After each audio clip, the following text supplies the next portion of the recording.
मिलेगी all time मस्ती और मजे ओनली विद सोनी ये। करो सब्सक्राइब, कमेंट एंड लाइक।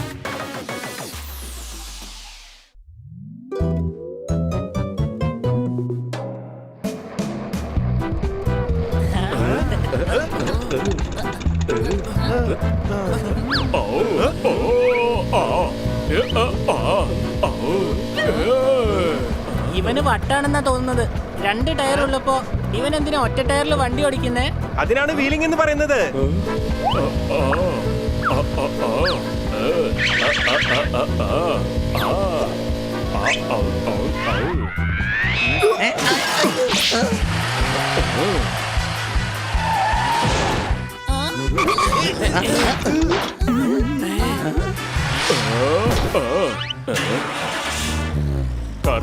എല്ലാവരുടെയും സുഹൃത്താ.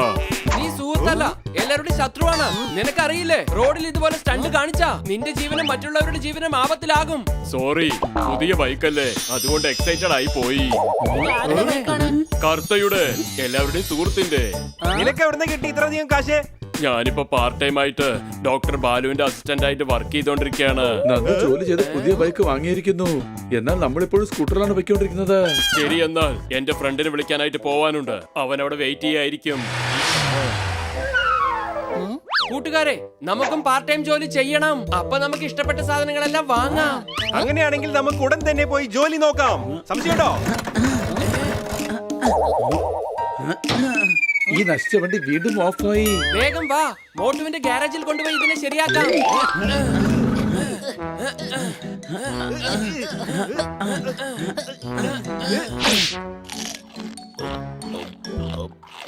നീയൊക്കെ എന്ത് ജോലിയാടാ ഇവിടെ ചെയ്തുകൊണ്ടിരിക്കുന്നത്? ജോലി അറിയാത്ത വിഡ്ഢി കൂഷ്മാണ്ഡങ്ങളെ. മോട്ടു ചേട്ടാ, സ്കൂട്ടർ വീണ്ടും സ്റ്റാർട്ട് ആകുന്നില്ല. ജോർദാർ ഉടൻ കാർ വാഷ് ചെയ്യണം. നീ ആ കാറിന്റെ ബോണറ്റ് തുറക്കാൻ നോക്ക്. നീ ആ ബൈക്കിന്റെ കാർബറേറ്റർ ക്ലീൻ ചെയ്ത് വെക്കണം. 4 വിഡ്ഢികൾ ഉണ്ടെങ്കിലേ ഒരു കളിയും ജയിക്കാൻ കഴിയില്ല. ശരിയാ, ഞങ്ങള് 4 പേരുണ്ട്. മിണ്ടാതിരിക്കേ മോട്ടു ചേട്ടാ, ഇത് വേഗം ഒന്ന് റെഡിയാക്കി താ. നന്നാക്കാൻ 3 ദിവസമെങ്കിലും എടുക്കും. എന്റെ പൊന്നു ചേട്ടായി, സ്കൂട്ടർ നന്നാക്കാനാണ് പറഞ്ഞത്, അല്ലാതെ പുതിയത് ഉണ്ടാക്കാനല്ല. സംശയമുണ്ടോ? ഇവിടെ ജോലിക്കാരൊന്നുമില്ല. എല്ലാരും ഞാൻ ഇവിടുന്ന് പറഞ്ഞയച്ചു കഴിഞ്ഞു. ഇനി പുതിയ ജോലിക്കാരെ കണ്ടെത്തണം.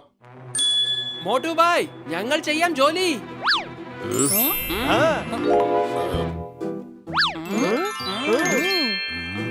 ഓക്കേ, നാളെ രാവിലെ തന്നെ നിങ്ങൾ ജോലിക്ക് കയറിക്കോ.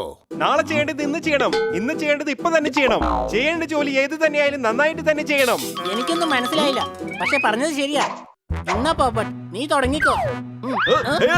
എന്റെ അവച്ചേ, നന്നായി വരും. ഞാൻ നന്നായിട്ട് വരുമെന്ന് എനിക്ക് നന്നായിട്ട് അറിയാം. സംശയമുണ്ടോ? അതെ, സാഷ്ടാംഗമായി ഞങ്ങൾ പ്രണാമം ചെയ്യാം. ഞങ്ങളെ ആശീർവദിക്കൂ, നമുക്ക് പണി തുടങ്ങാം. ശരി, ജോർദാർ ഉടൻ കാർ വാഷ് ചെയ്യണം. മണി, നീ ആ കാറിന്റെ ബോണറ്റ് തുറക്കാൻ നോക്ക്. അത് തുറക്കുന്നില്ല. ഹണി, നീ ആ ബൈക്കിന്റെ കാർബറേറ്റർ ക്ലീൻ ചെയ്ത് വെക്കണം. അപ്പൊ ഞാനോ? നീ പോയി എനിക്കൊരു ചായ ഉണ്ടാക്കിക്കൊണ്ടു വാ.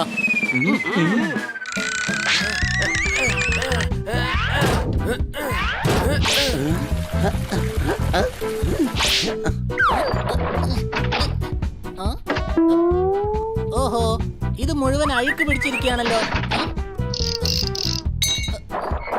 ഹണി, ഇങ്ങോട്ട് വാ, ഇത് തുറക്കുന്നില്ല.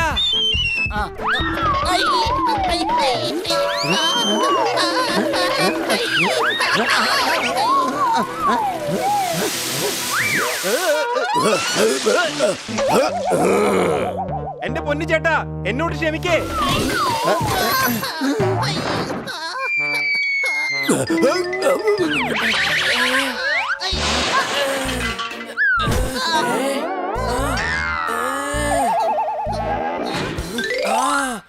Thank you honey, thank U.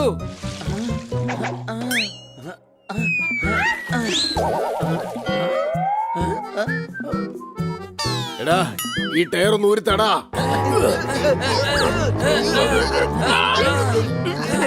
നന്നായിട്ട് കുടുങ്ങി.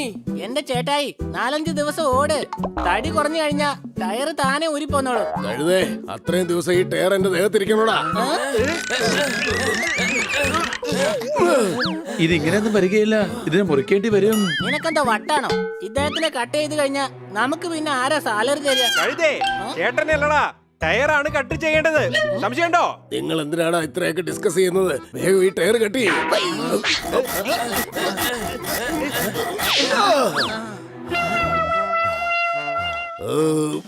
പോയി പണിയെടുക്കടാ. കസ്റ്റമേഴ്സ് കാറും ബൈക്കുമായിട്ട് ഇപ്പൊ ഇങ്ങ് എത്താൻ തുടങ്ങും.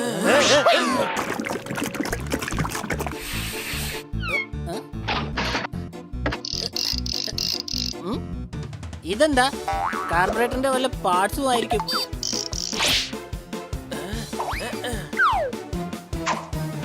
ബണ്ണി ഈ വയർ ഘടിപ്പിക്കാൻ മറന്നു. സംശയമുണ്ടോ?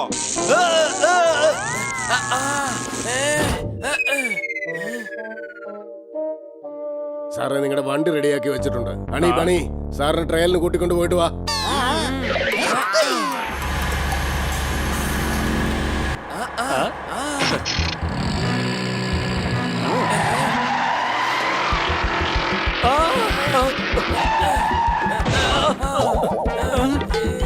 ഇപ്പൊ കാർ റിവേഴ്സ് ഗിയറിലായി. ഈ കാർ ഇനി ഒന്നിനും തന്നെ കൊള്ളില്ല. ഇതിപ്പോൾ റിവേഴ്സ് ഗിയറിൽ പോയിക്കൊണ്ടിരിക്കുകയാണ്. നന്നായിട്ട് ആലോചിച്ച് നോക്കണം സാർ. കാർ റിവേഴ്സിൽ ഓടിക്കുകയാണെങ്കിൽ പിന്നെ ഒരിക്കലും ആക്സിഡന്റ് ഉണ്ടാവില്ല.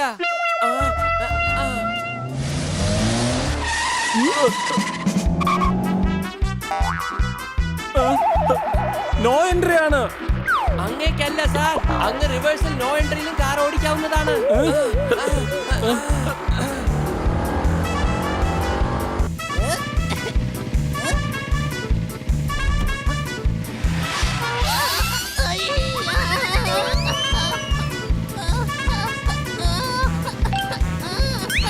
നോ എൻട്രി ആണ്. ആ, ഇനി അങ്ങ് ഒരിക്കലും ട്രാഫിക്കിൽ കുടുങ്ങുകയില്ല. ആകാശത്തിന് ട്രാഫിക്കോ? ഈ മനുഷ്യന് നമ്മളെ ജീവിക്കാൻ അനുവദിക്കില്ല.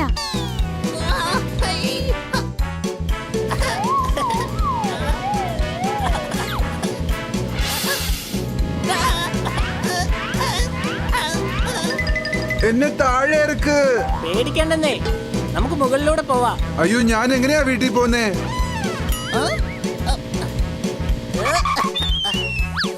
ഇവിടെ ഇങ്ങനെ പാർക്ക് ചെയ്തിട്ട് ഇതുവഴി അങ്ങ് ഇറങ്ങി പോയാ മതി. അയ്യോ, എനിക്ക് ഇവിടുന്ന് ഇറങ്ങാൻ പറ്റത്തില്ല.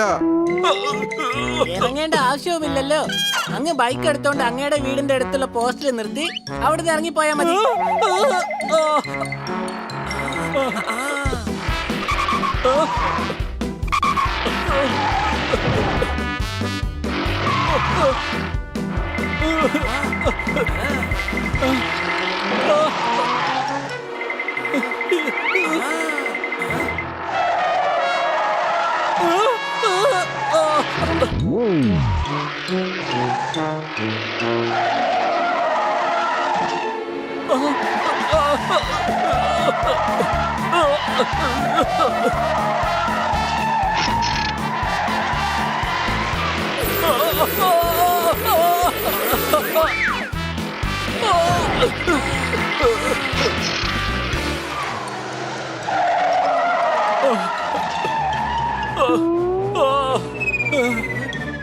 എന്റെ വീട് ലെഫ്റ്റ് സൈഡിലാണ് ഉള്ളത്.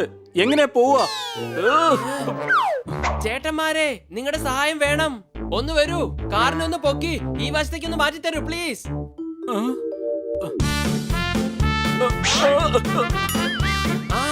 കണ്ടോ, പ്രശ്നങ്ങളെല്ലാം തീർന്നില്ലേ? ഇപ്പൊ റിവേഴ്സ് എടുത്ത് നിങ്ങൾക്ക് വീട്ടിലേക്ക് പോകാം.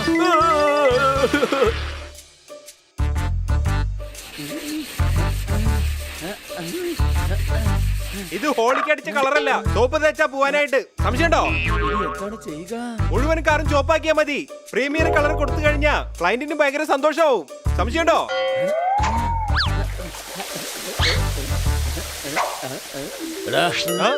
എന്താടാ ഇത്? കാറിന്റെ കളർന്ന് മാറ്റിയതാ. സംശയമുണ്ടോ? അടിപൊളി ചുമപ്പ് കാർ. മണ്ടന്മാരെ, കസ്റ്റമർ 10,000 രൂപ കൂടുതൽ തന്നിട്ടാ ഈ വൈറ്റ് കളർ അടിച്ചത്.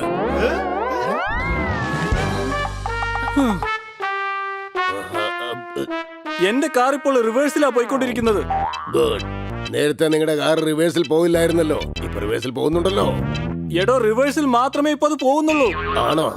എന്റെ ബൈക്ക് ആണെങ്കിൽ വൈദ്യുതി ലൈനിന്റെ മേളിലാണ്, അത് പറക്കുവാണ്. അതെയോ? ഇടാ മണ്ടന്മാരെ, എന്താണ് അതിന്റെയൊക്കെ അർത്ഥം? ഇവരെന്തൊക്കെ ചെയ്തോ എന്തായാലും നന്നായി. കാരണം എന്റെ കാർ പാർക്ക് ചെയ്യാൻ ഇനി എനിക്ക് റിവേഴ്സ് ഗിയർ ഇടേണ്ട ആവശ്യമില്ല.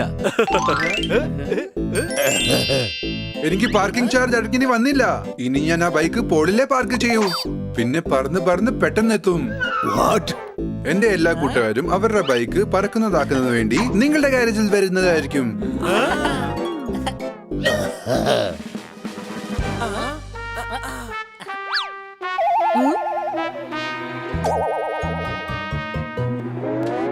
എന്റെ കാറിൽ എന്തിനാ ചുവപ്പ് പെയിന്റ് അടിച്ചത്? എന്തായാലും കൊള്ളാം. എന്നാൽ എനിക്കിഷ്ടം എപ്പോഴും റെഡ് ആണ്. എന്നാൽ എനിക്കിഷ്ടം എപ്പോഴും വൈറ്റ് ആണ്. വൈറ്റിനേക്കാളും റെഡ് ആണ് നല്ലത്. ഒരു മിനിറ്റ്, പ്രശ്നം ഞാൻ തീർത്തുതരാം. പാസഞ്ചർ സൈഡിലെ കാർ റെഡ് കളറാ, ഡ്രൈവറിന്റെ സൈഡിൽ വൈറ്റ് കളർ. സാറ് ഡ്രൈവറിന്റെ സൈഡിൽ ഇരുന്നാൽ വൈറ്റ് കാണാൻ പറ്റും.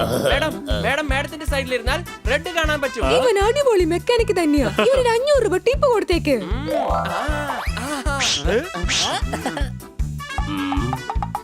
Great job. നിങ്ങളെ ഞാൻ പെർമനന്റ് ആക്കിയിരിക്കുന്നു.